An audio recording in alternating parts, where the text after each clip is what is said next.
Okay, good afternoon. This is Brett from Joyages.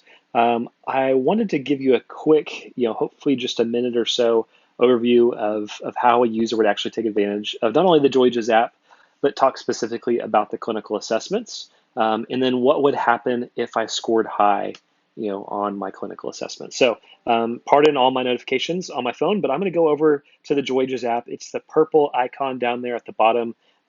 This is on an iPhone, but it also is available for both, Androids or any sort of tablet you have as well. I'm going to launch the app. It's going to spin up for a second. It's going to ask me a really simple question to get started. Just ask me, how am I feeling? What's going on?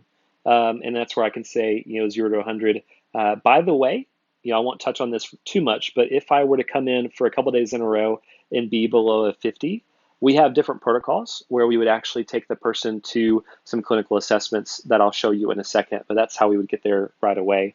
Also, by the way, FYI, if you wanted to just talk to someone right now, we know this happens quite a bit where they come into the app, but they really just want to talk to someone. Maybe it's an EAP or a counselor.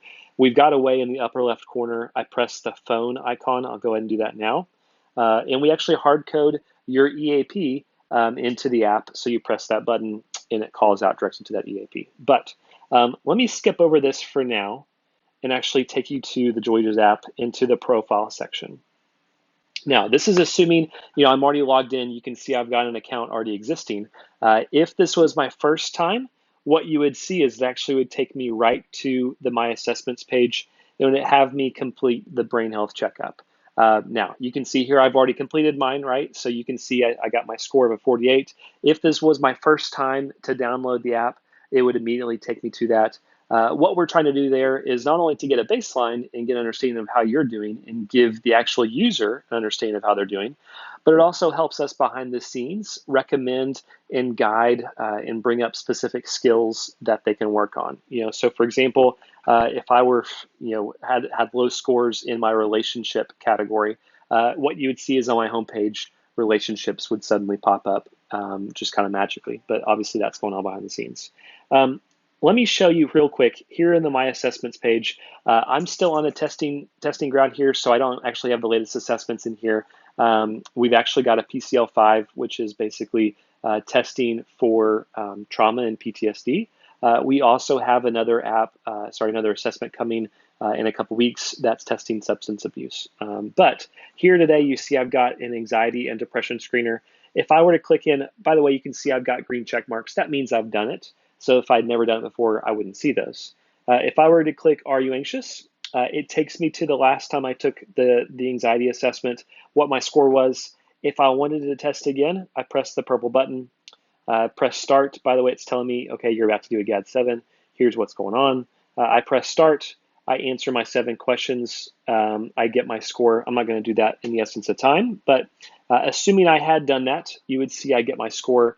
And we're trying to be honest, right? We're trying to empower the individual to understand how they're doing, but also let them know that, hey, we're here to help, right? So for this individual, they scored a 14, which is above a 10, obviously. If you score above a 10, we actually have some different talk tracks in place for you. We would actually take you to the help section. We're going to navigate you there. Same thing would work for the depression screener, the PHQ-9 here, same type of system.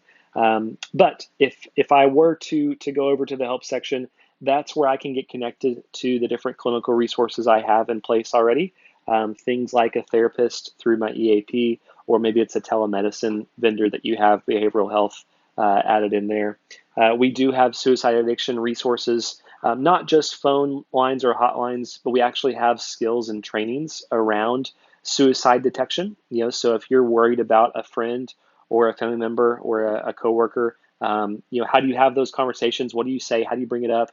How do you create a safety plan? All of that is inside the Joyages app as well. And then I'll go ahead and click in on resources here. You see, again, I'm logged in with the client. This is actually the client's resources, right? So we customize this page for every resource that you guys provide.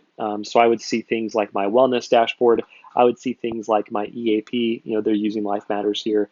We work with a broad number of EAPs, including, Lincoln Financial, Concern, Liberty Mutual, Cascade Centers, CompuPsych, all the different big ones. We have links to those, and so I would be able to get connected. We even provide the password and the phone number to call or the text line to call if because we know that a lot of individuals don't have that handy. So let me go back. So just to tie it all up, I come into the app, I let it know how I'm doing.